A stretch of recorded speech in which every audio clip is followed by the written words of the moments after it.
The day has carried enough for now, and the road ahead asks very little of you. At the edge of a hillside orchard, evening gathers in shades of deep blue and russet.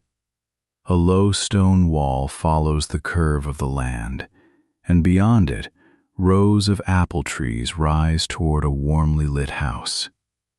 The air is crisp, the mist is light, and every part of this place seems arranged for an unhurried arrival. You can let your shoulders settle beneath your wool coat. Your small canvas bag rests easily in one hand, and the smooth path waits beyond an applewood gate. Nothing needs to be decided quickly here. If you'd like another quiet place to return to on a future night, you're always welcome to subscribe. For now, the orchard is enough, with its amber lantern, its resting leaves, and its steady path toward shelter. The gate stands between two broad posts of weathered wood. A lantern hangs from the left post, held by a dark iron ring. Its flame is protected behind clear panes, so the light remains even in the cool air. You place one hand on the gate and feel the grain beneath your palm. The latch lifts without effort, and the gate turns inward across a shallow bed of fallen leaves. Once you pass through, you draw the gate back until it rests against the post. The latch settles with a small wooden sound. Ahead, flat stones form a path between the first rows of trees. Each stone is wide enough for an easy step, and a thin line of moss follows some of the edges. The mist lies low over the grass rather than filling the path, leaving the way open and clear. Twilight still holds a pale band above the western hills. It outlines the orchard branches and gives the nearest apples a muted red shine. Farther uphill, the keeper's house shows 4 warm windows beneath a dark roof. The house is neither grand nor distant. It simply waits at the end of the rows, with a covered porch and a chimney giving off one narrow ribbon of smoke. You begin along the stone path. Your shoes make a low, regular sound against the worn surfaces. Between those steps, you hear leaves brushing one another and water moving through a narrow channel beside the wall. The sounds never compete. They fall into a patient pattern that leaves plenty of room around each one. The first trees are old and broad. Their trunks lean in slightly different directions, yet the rows remain orderly. Branches arch over the grass with late apples tucked among dark green leaves. Some fruit carries a dusty bloom, while others show a brighter patch where daylight touched them. Nothing here needs to be gathered tonight. The harvest baskets beside the wall are already stacked and empty. You walk with the canvas bag at your side, letting its weight swing only a little. The wool at your cuffs holds the warmth from the journey. Cool air brushes your face, scented with leaves, damp stone, and the faint sweetness of ripe fruit. It is a simple scent, grounded and familiar, without asking you to remember any other autumn. Another lantern stands ahead on a short post. Its amber circle reaches across 3 pathstones and the lower branches of one tree. As you enter that light, the color of the leaves becomes richer for a moment. Russet edges show against deep green centers. Then the glow falls behind you, and the next stretch of blue evening opens gently ahead. The hillside rises at such a mild angle that your steps remain even. On your right, the land slopes down toward a line of trees and the small stream you heard at the gate.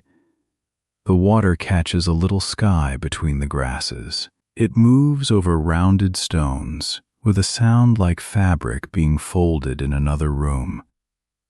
There is no need to watch the whole orchard at once. One row is enough, then one tree, then the next flat stone beneath your feet. The path makes every direction clear. Lanterns appear at comfortable intervals, and the house remains visible above them. Its windows seem slightly larger now, though the walk has barely begun. A few leaves drift from a high branch.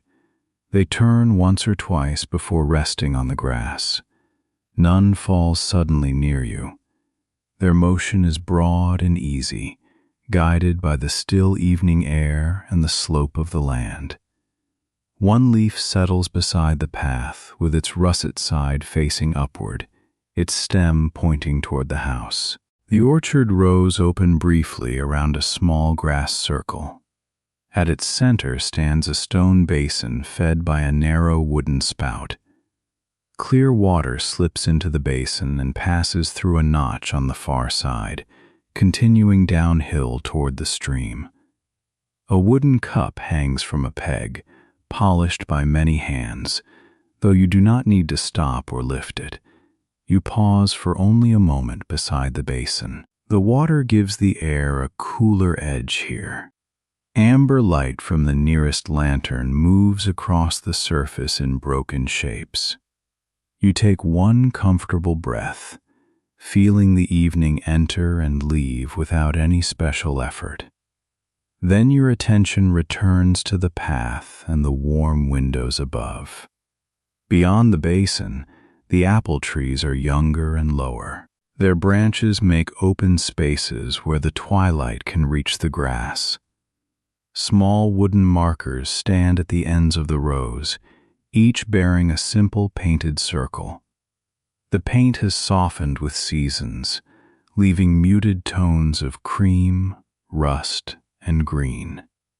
You pass a row where the apples are pale gold. Their skins look almost warm in the lantern glow, though the air around them remains crisp. A few have been placed on a low sorting table beneath a canvas cover. The corners of the cover are tied neatly, and the table's legs stand firm on square stones. The order of the orchard feels restful rather than strict. Every useful thing has a place, and every empty space serves a purpose. The path curves around roots instead of cutting through them. Grass grows where carts do not need to pass. Water follows the slope. Lanterns mark the walk without making the hillside bright. As you continue, the sounds from the road fade behind the stone wall. In their place come the close sounds of your own passage. One shoe, then the other, the faint movement of your coat, and the soft shift of the bag. The orchard holds these sounds briefly before allowing them to disappear among the leaves. The mist becomes visible where it crosses the lower ground. It forms no wall and hides no part of the root. Instead, it rests in pale ribbons between the trunks, making the farther rows look gently layered. Above it, branches and apples remain distinct against the deepening sky. You reach a fork used for orchard work. The wider track bends toward a barn farther along the hillside, while the stone footpath continues straight to the house. A carved leaf on the nearest post matches the lantern markers you have been following. The choice has already been made by the path itself, so you continue over the stones. Here, the trees grow closer to the walkway. One branch extends overhead, high enough to pass beneath without bending. 3 apples hang near its end, each one dark red on the side facing west. You notice their round weight and the sturdy line of the branch, then leave them undisturbed in the evening. The house chimney is easier to see now. Its smoke rises slowly before leaning toward the orchard's upper edge. The windows cast long amber bars across the grass. A covered porch wraps around the near side, and beneath its roof, several wooden crates stand in a tidy row. The path does not hurry toward those windows. It follows the natural shoulder of the hill, keeping to ground that is almost level. On the left, apple branches form a long green wall broken by pockets of russet leaves. On the right, the view opens toward the valley. Mist fills the lowest fold of land, while the upper ridges remain clear beneath the last blue light. You pass another sorting table, this one uncovered and empty. Its top has been scrubbed until the applewood is pale along the center. Small grooves follow the grain where baskets have rested through many harvests. A clean brush hangs from one end, bristles downward, and a folded cloth sits beside it. The table waits for morning without seeming unfinished. At the base of the next tree, several apples lie in a shallow wooden tray. They have been set apart because their skins carry small marks, though each one remains whole and fragrant. They will likely become warm cider rather than being stored. Their practical destination makes the orchard feel generous, using what it grows without demanding perfection from it. The thought passes as easily as the scent around you. Nothing here suggests waste or urgency. Fruit ripens in its own order. Leaves change when the season reaches them. The keeper's work follows those changes in modest daily steps, and the evening arrives when that work is set down. Your own steps join that order for a while. Heel and sole meet stone, then lift. The canvas bag brushes your leg, then swings clear. Lantern light reaches one sleeve and leaves the other in blue shadow. These small repetitions are enough to carry you farther along the terrace. A narrow channel crosses beneath the path through a flat stone culvert. You hear water before seeing the dark opening between the grasses. It passes under your feet and continues toward the rows below. The path remains dry, and the stone above the channel is broad and steady. On the far side, a small bridge rail follows 3 steps of the walkway. It is made from smooth applewood, silvered where hands have touched it. You let your fingers travel along the top. The wood is cool at first, then warmer beneath your palm, with no splinters or sharp corners. The branch tips overhead hold fewer apples now.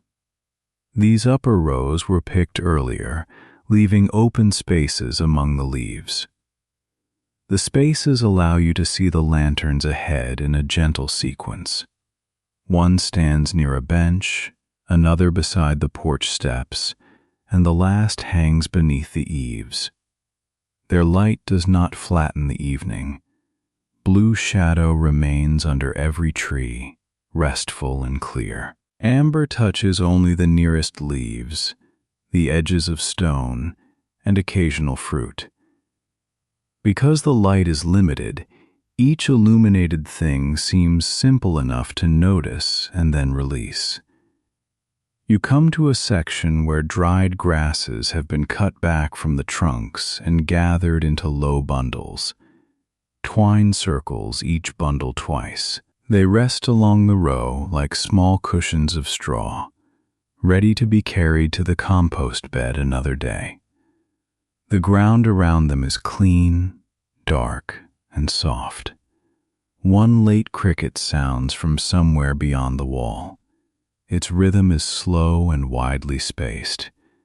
The leaves answer with their dry brushing, and the stream continues below. After a few moments, the cricket becomes another small part of the orchard rather than something separate to follow.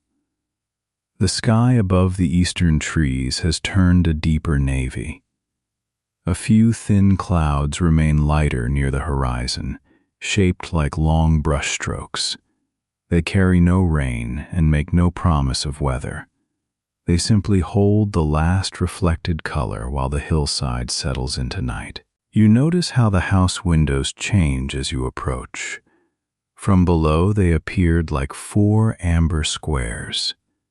Now you can see the divisions in the glass and the broad sills beneath them. One window belongs to the kitchen, where a shaded lamp illuminates a pale wall. The upper pair belong to the loft under the roof.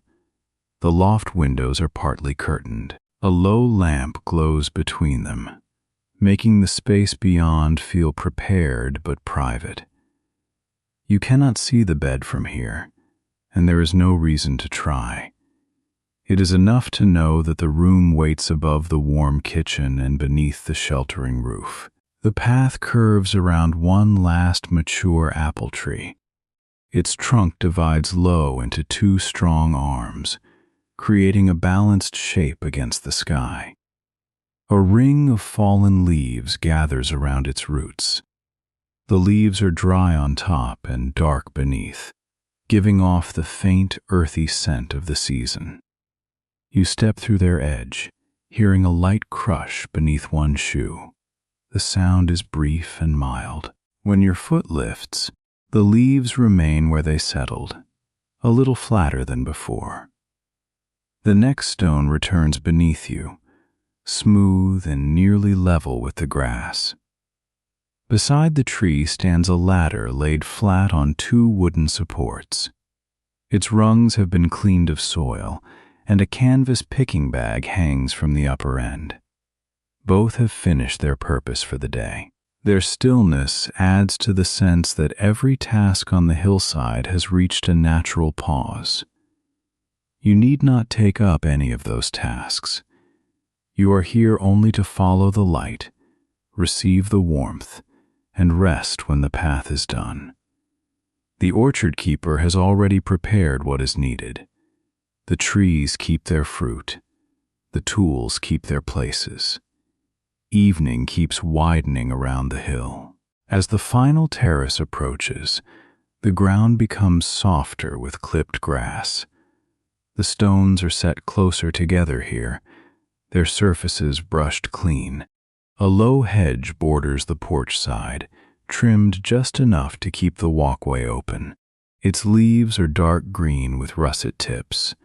The baked pear scent grows clearer, though it remains light in the crisp air. It arrives and fades as you move, sometimes joined by cedar, sometimes by the clean mineral scent of the stones. Each return of the fragrance makes the warm house feel a little nearer. You pass beneath a branch where a single lantern has been hung from a wooden hook. The glass panes show tiny, wavering reflections of leaves. The protected flame itself remains steady. Its circle of light reaches the path, your shoes, and the lower edge of your canvas bag. For several steps, your shadow moves beside you on the grass. It is broad and indistinct, softened by mist and by light from the house ahead. Then the angle changes, and the shadow blends into the orchard floor.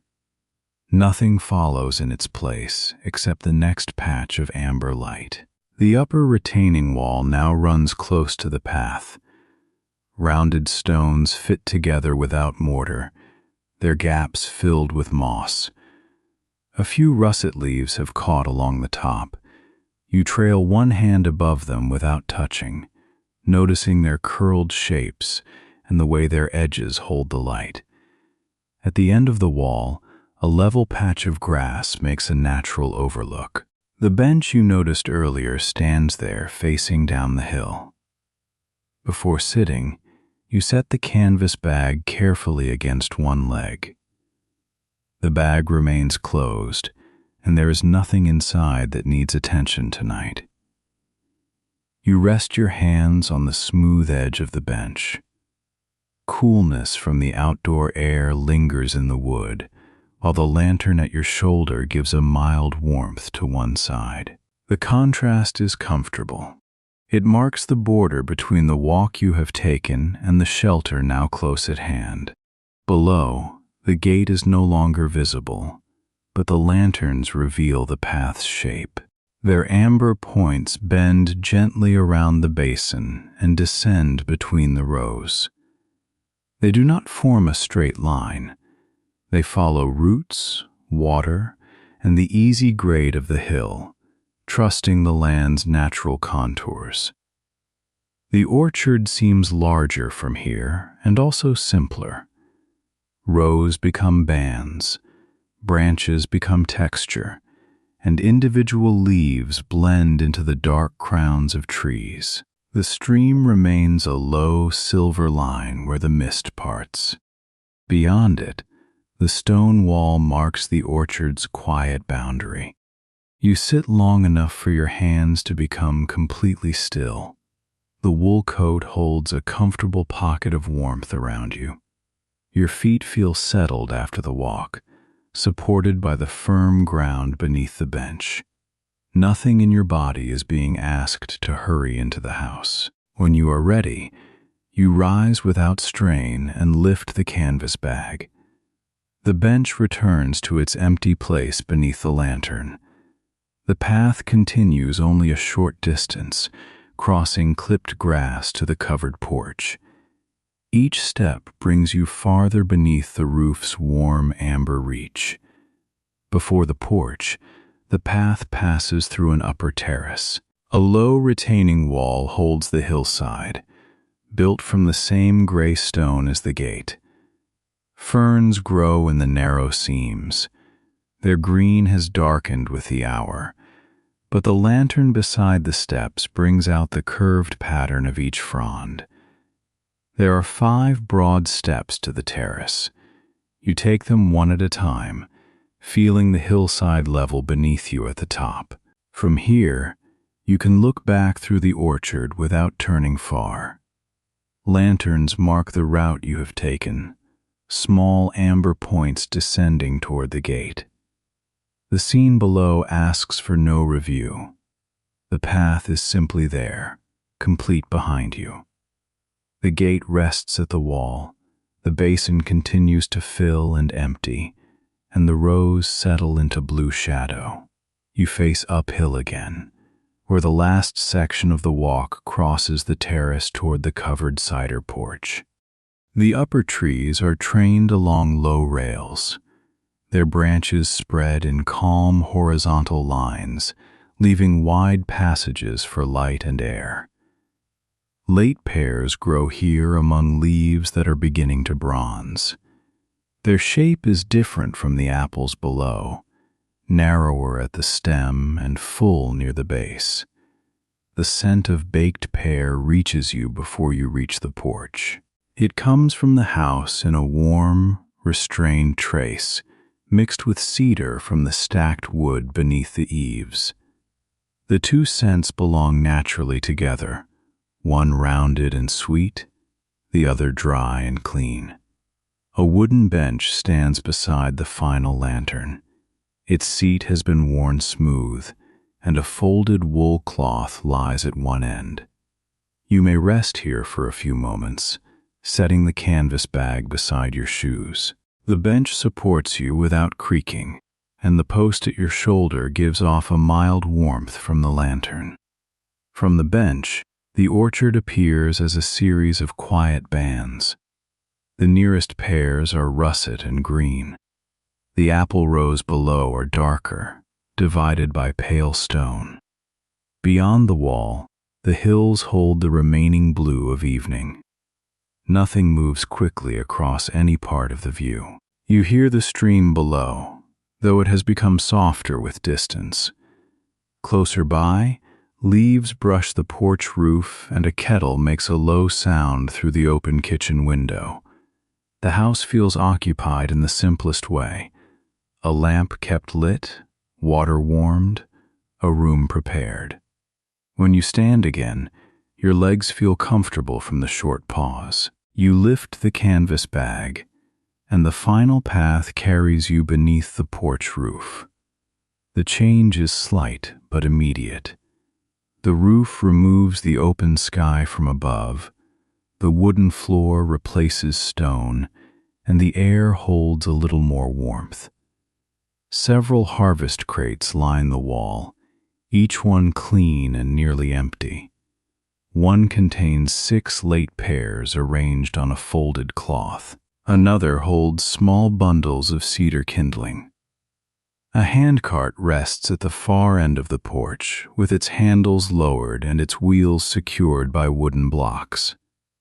The cider press occupies the center bay. Its broad wooden screw is raised, and the round pressing basket has been washed and left open to dry. Copper bands circle the wood, catching small lines of lantern light. The equipment has finished its work for the day, and now stands as still as the crates. You move past it at an easy pace. The porch boards feel firm beneath your shoes, and each one carries a different pattern of applewood grain. On a shelf above the crates sit clean stoneware jugs with simple cork stoppers. No labels or bright colors interrupt the room's quiet order. Near the kitchen door, the orchard keeper is waiting. She wears a dark green cardigan and holds no bundle or tool. Her silver hair is gathered plainly, and her expression carries the ease of someone who expected your arrival before the light was gone. She gives you a small, welcoming nod. There is no need for a long introduction. The room has been prepared, and the path was easy to follow. She takes a smooth key from the pocket of her cardigan and places it in your open palm.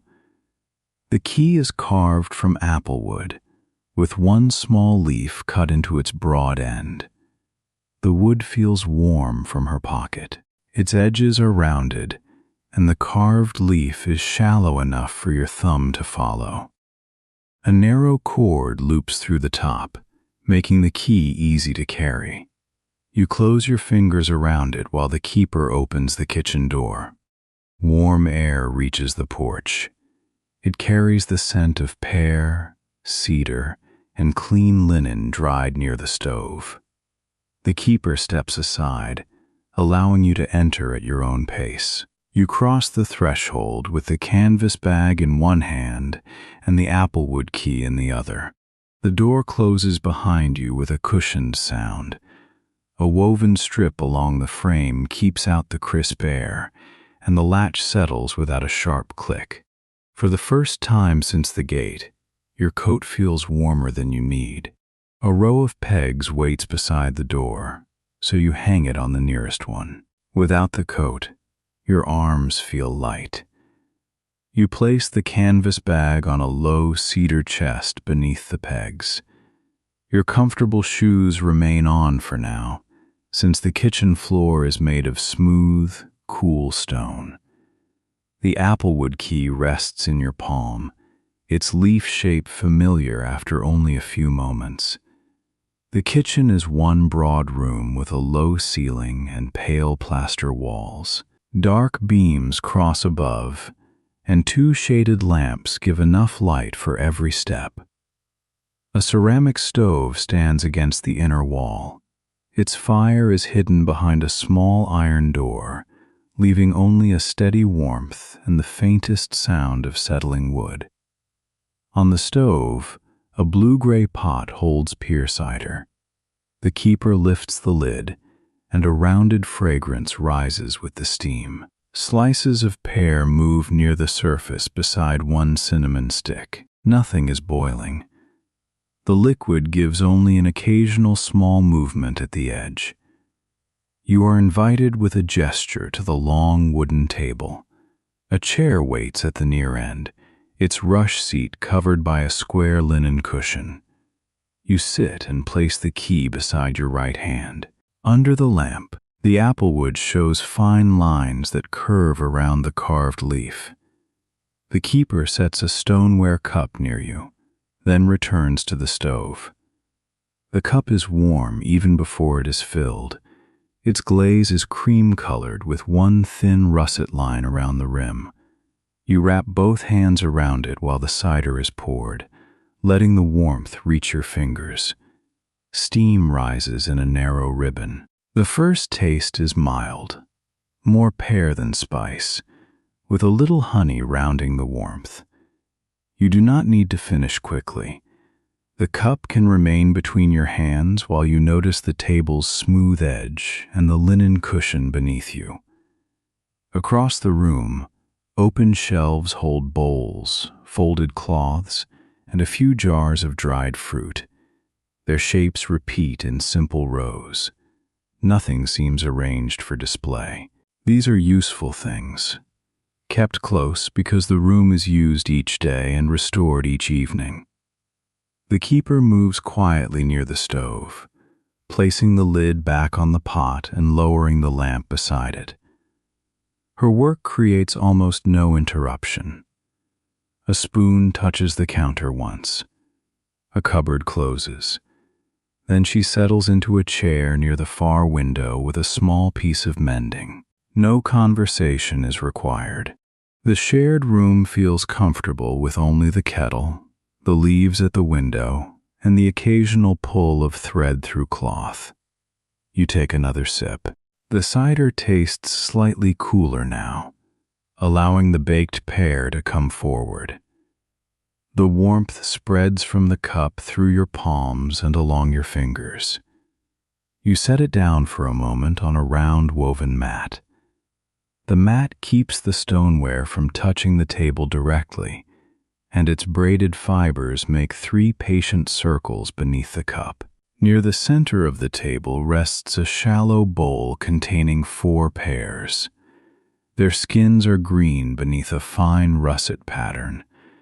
One leaf remains attached to a stem, curled at the tip. The fruit is neither arranged as decoration nor waiting to be chosen. It simply belongs to the kitchen and to the season outside. The lamp above the table casts a broad pool of light. At its edge, the beams overhead fade into warm shadow. The room feels larger than its few furnishings because open floor remains between the table, stove, and shelves.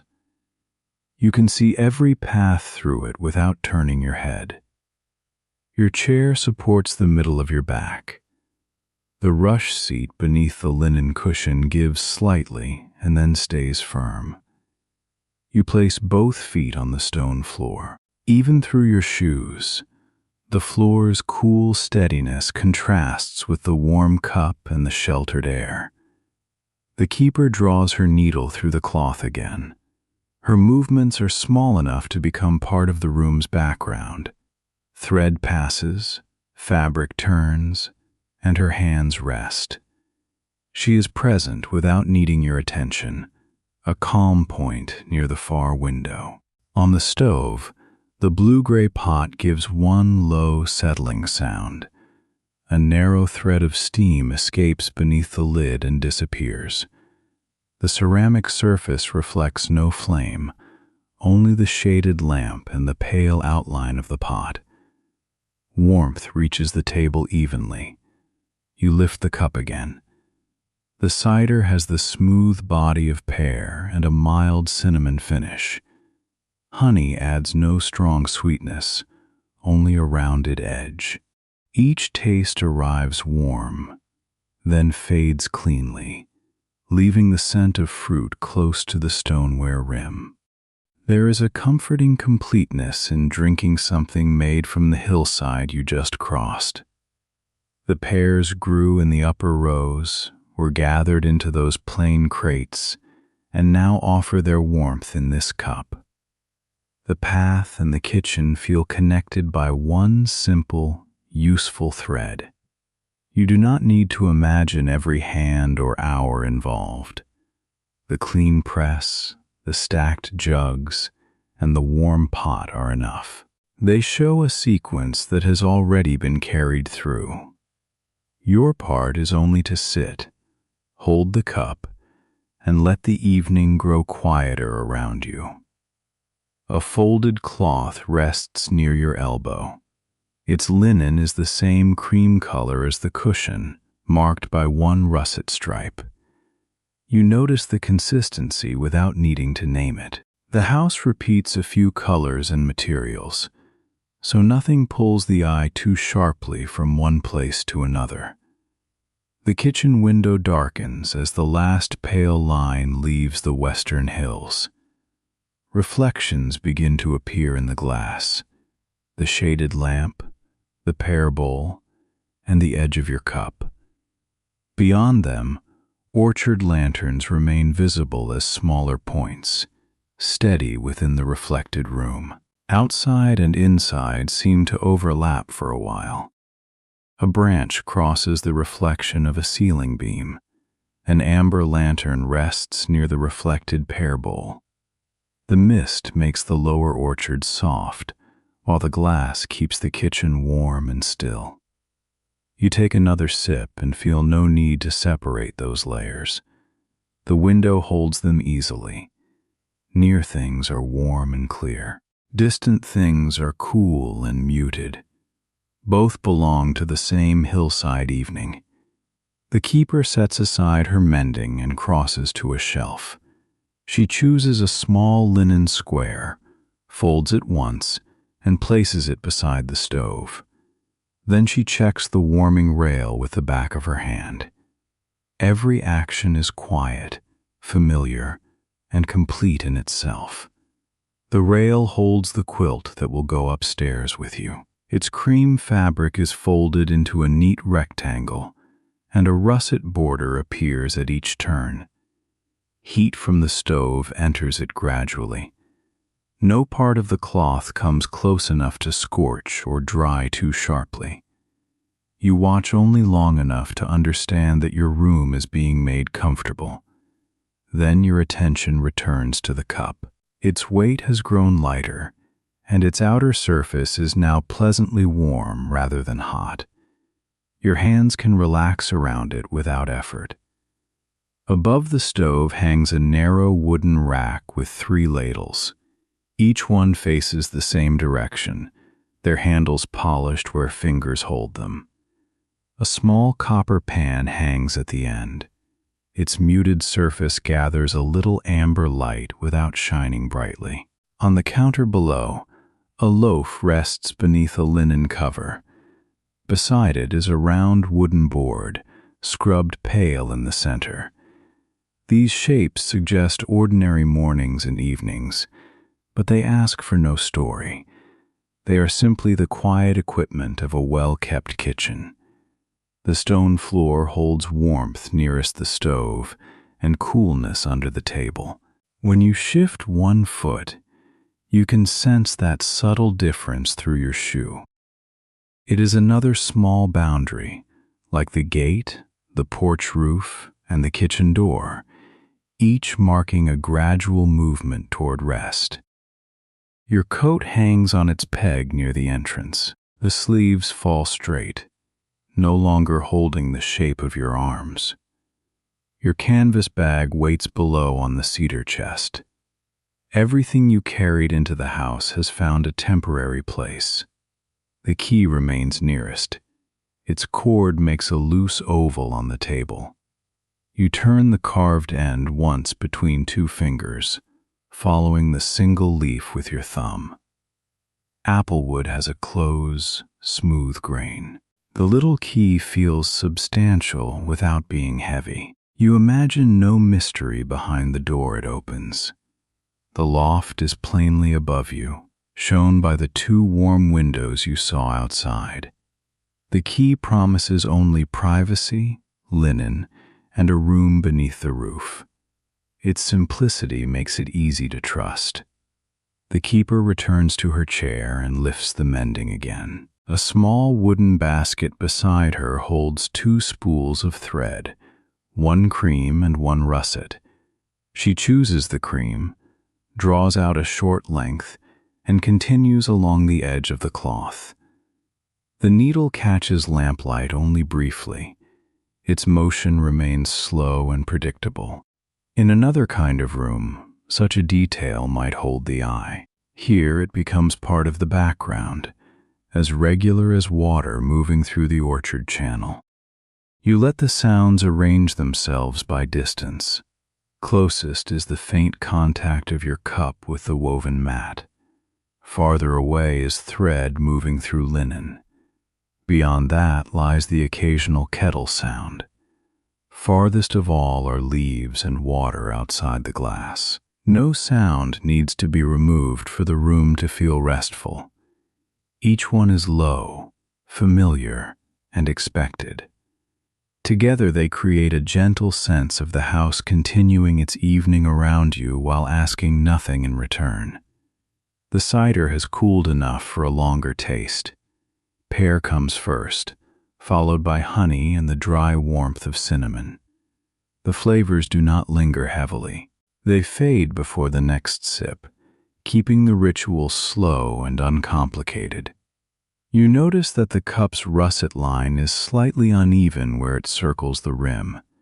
It was painted by hand, and one section rises by the width of a thread. The variation gives the cup its own quiet character without making it precious. There will be no need to carry the cup upstairs. The warmth it offers belongs here, near the stove and the window. The room above has its own simple comforts waiting.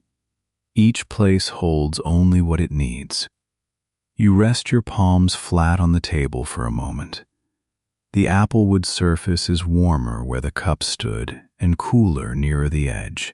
Fine grain runs lengthwise beneath your hands, much like the gate and bridge rail outside, linking the house to the orchard in texture as well as scent.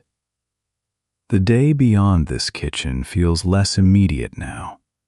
Its rooms, roads, and conversations belong somewhere down the hill and outside the stone wall.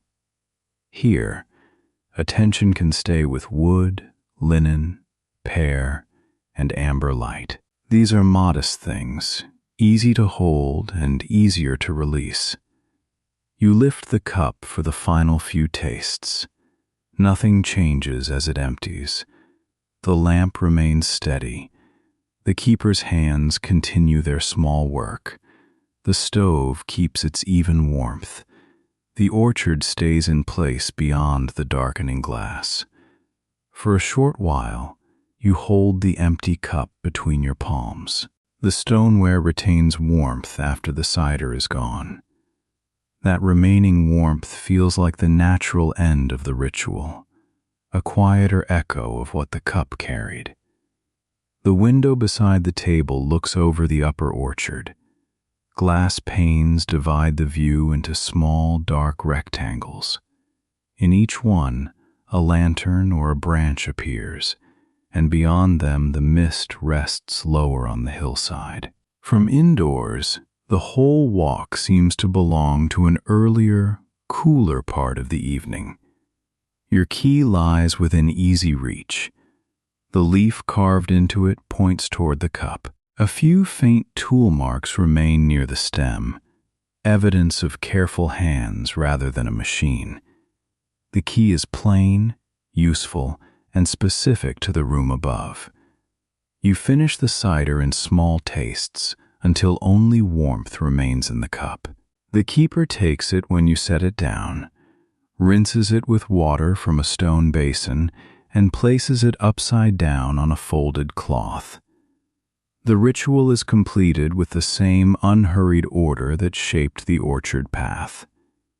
Before going upstairs, you return to the cedar chest for your bag. The keeper lifts a folded linen quilt from a warming rail near the stove and lays it across your arms. It is lighter than it looks.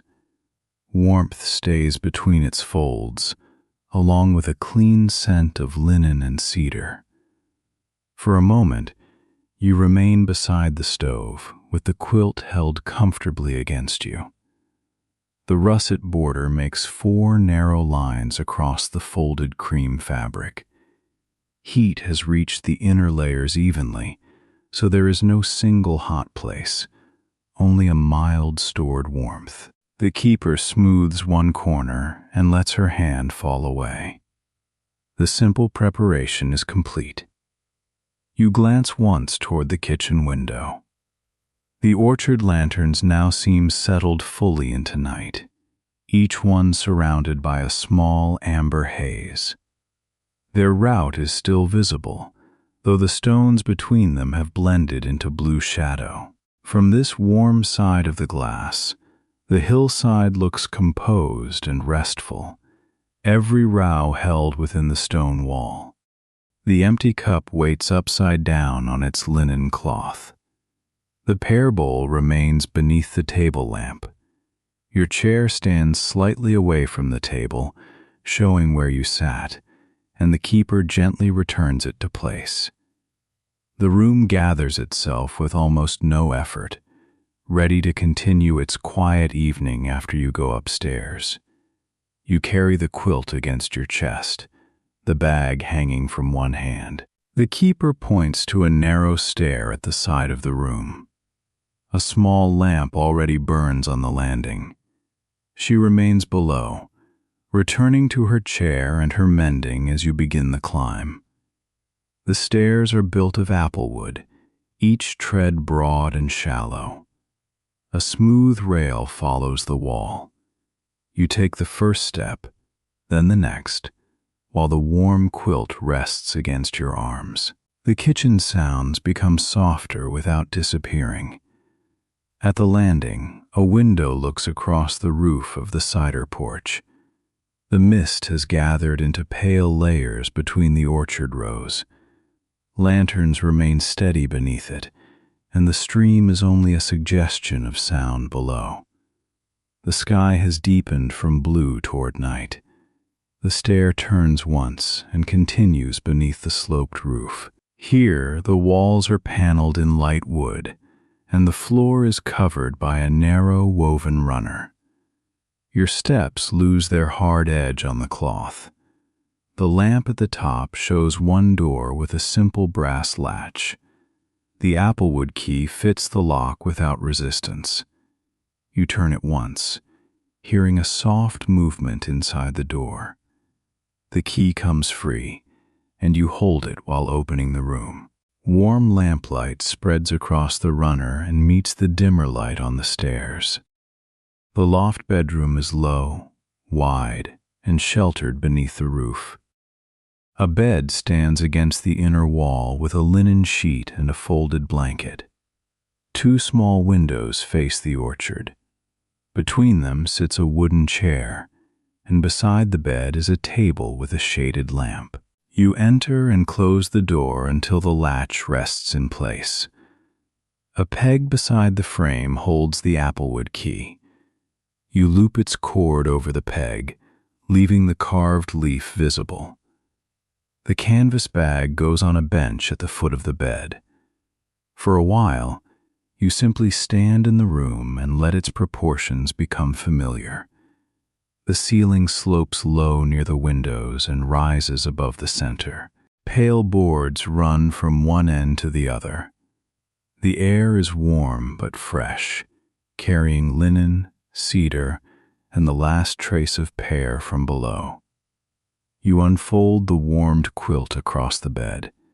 It opens in 4 broad sections, each one settling with a muted sound.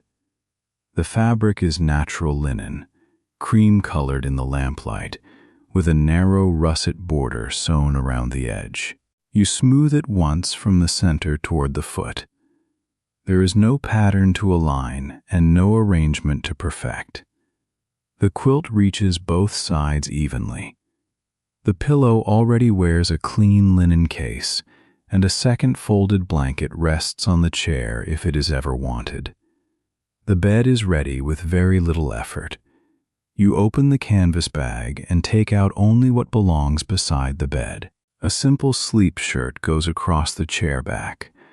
A small cloth pouch rests on the table.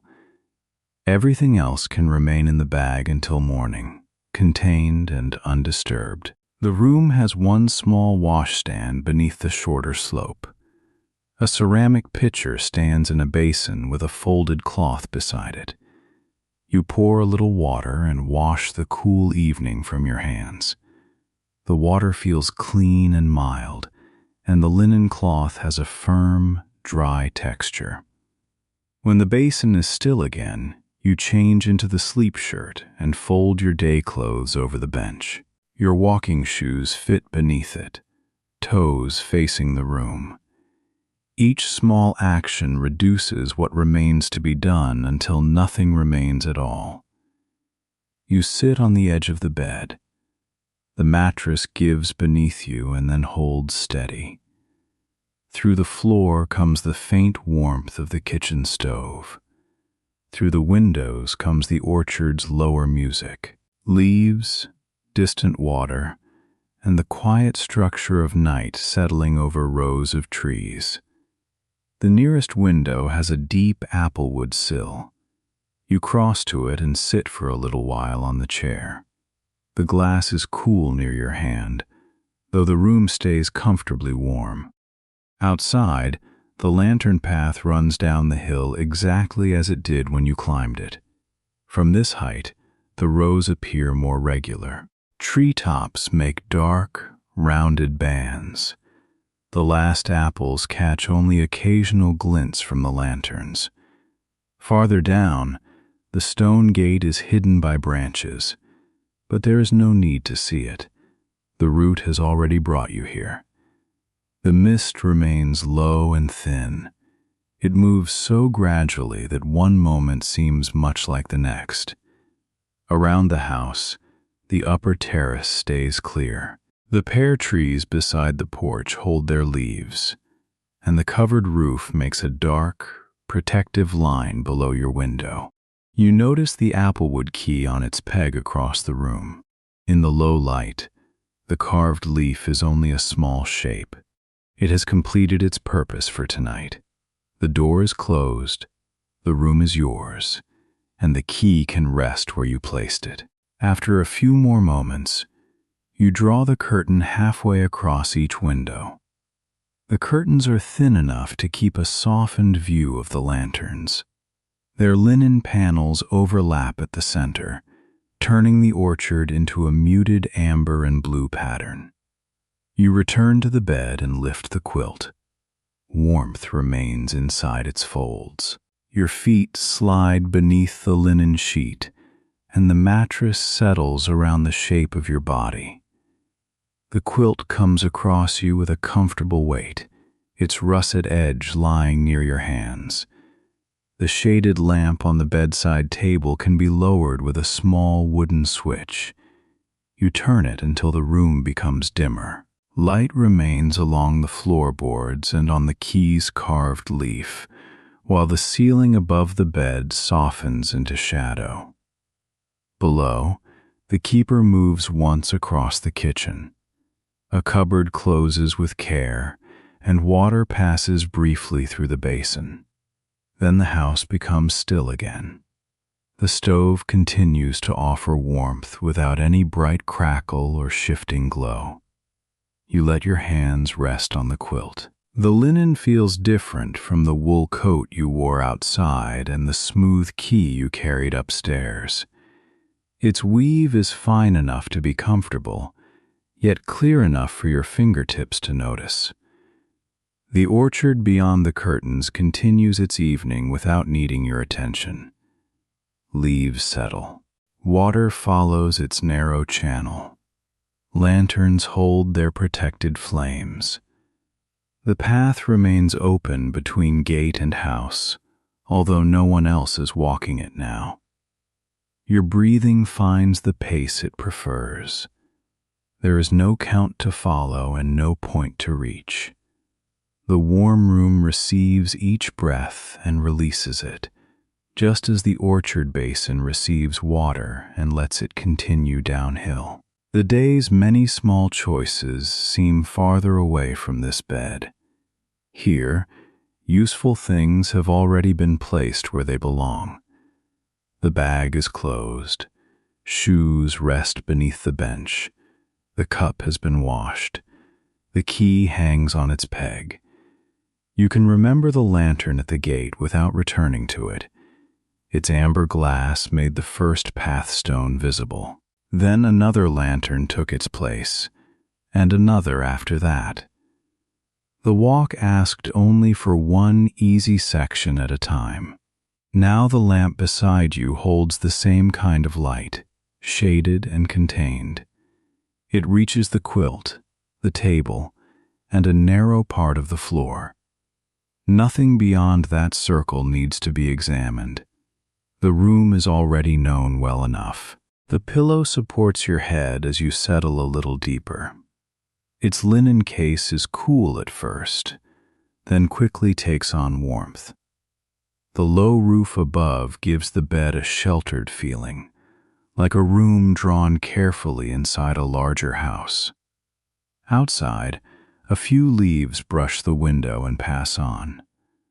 Their sound is light and dry.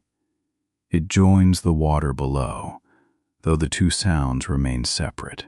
Leaves close by stream farther down, each keeping its own place. The scent of pear has faded to a faint warmth in the air. Cedar remains in the boards and the chest below. Clean linen is closest, rising from the pillow and quilt whenever you make a small movement. You no longer need to follow the orchard row by row. The whole hillside can rest as one simple impression.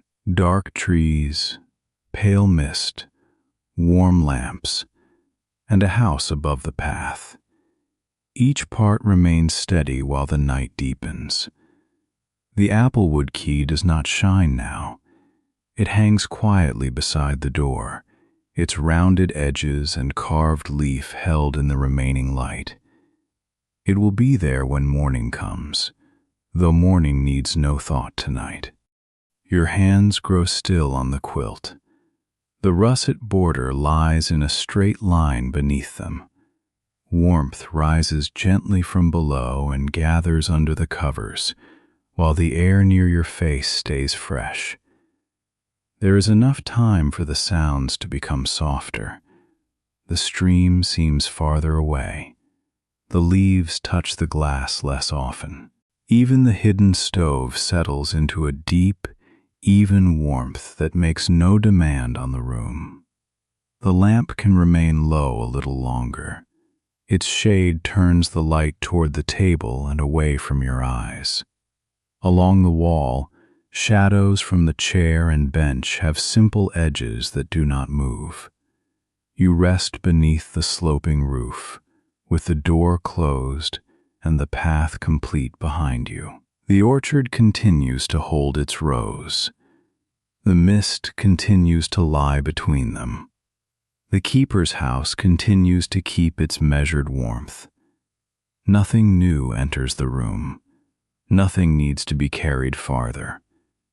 Linen rests over you, the pillow supports you, and the night remains mild beyond the curtains. The leaves settle among the trees. The stream moves over its rounded stones. Each lantern keeps one small amber circle along the empty path. The house is still. The room is warm. The key rests on its peg, and the orchard keeps the night, quietly and steadily, while you rest.